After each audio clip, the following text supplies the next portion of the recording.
Hi all, నా పేరు శ్రావణి. నేను ఈరోజు ఎక్సర్సైజ్ 3.2లో థర్డ్ బిట్లో సిక్స్త్ సమ్ని ఎక్స్ప్లెయిన్ చేస్తున్నాను.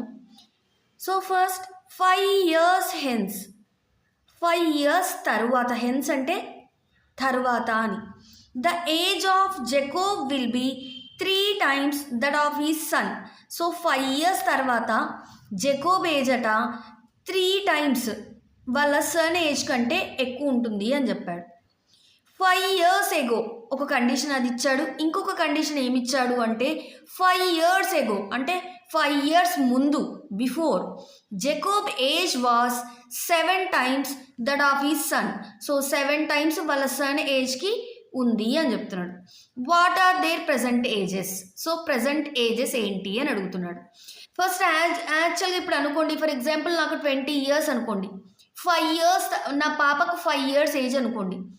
20 years తర్వాత నా ఏజ్ 25 అవుతుంది, నా పాప ఏజ్ ఏమవుతుంది? 5 + 5 10 years అవుతుంది. అవునా కాదా?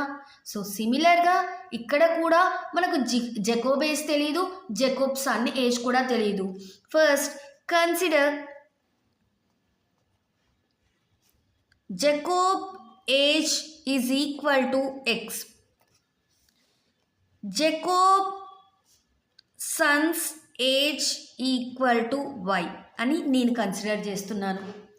ఓకే, సో ఫస్ట్ కండిషన్ ఏమి ఇచ్చాడు? 5 years హెన్స్, 5 years హెన్స్ అంటే meaning after. 5 years after Jacob age ఏమవుతుంది?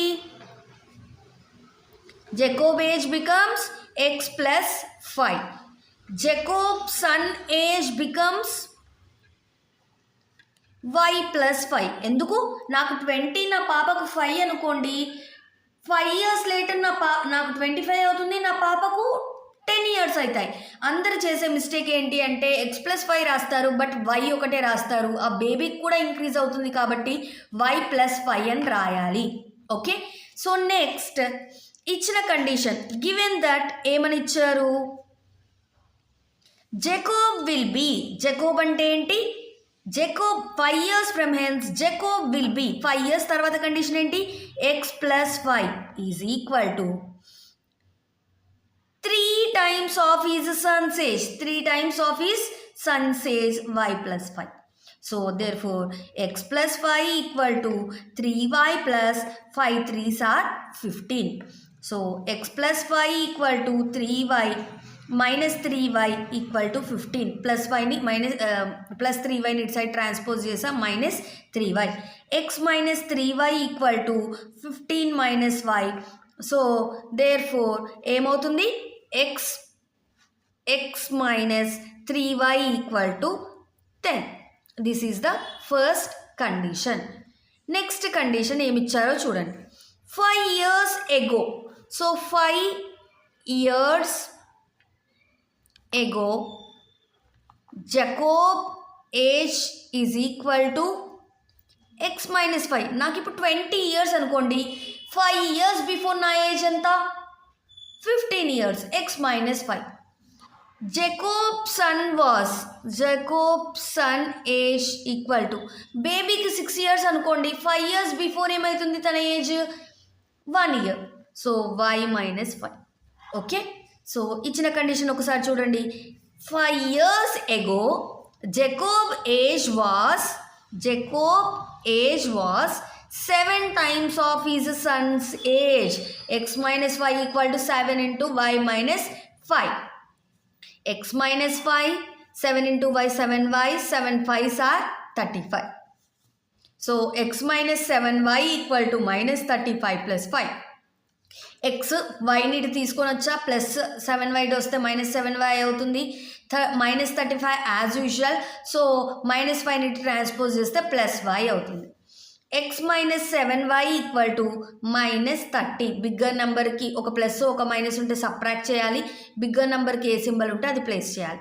x - 7y equal to 20. Consider as the second equation. Okay, so ఇక్కడ మీరు అబ్జర్వ్ చేస్తే ఈ సమ్ని కూడా సబ్స్టిట్యూషన్ మెథడ్నే చేయమన్నారు. సబ్స్టిట్యూషన్ మెథడ్లో ఫస్ట్ ఈక్వేషన్కి ఎప్పుడైనా ఎక్స్ని ఫైండ్ అవుట్ చేస్తాం, ఆ వచ్చిన ఎక్స్ని సెకండ్ ఈక్వేషన్లో సబ్స్టిట్యూట్ చేస్తాం. సో ఫస్ట్ ఈక్వేషన్ని కన్సిడర్ చేస్తే x minus 3y equal to 10, x equal to 10 plus 3y. x value తెలిసిపోయింది. సో నెక్స్ట్ ఏంటి, ఆ xని consider as third, substitute x in equation 2లో సబ్స్టిట్యూట్ చేస్తాం. So 10 plus 3y minus 7y equal to minus 30. x minus 7y equal to minus 30 కదా, x బదులు ఏం పెట్టా 10 plus 3y minus 7y equal to minus 30. 10 7లో నుండి 3 పోతే 4 minus 4y equal to minus 30. So 10 minus 30 ఇటు పంపిస్తున్నా ఏమవుతుంది ప్లస్ 30, మైనస్ 4y ఇటువైపు వస్తే ఏమవుతుంది ప్లస్ 4y.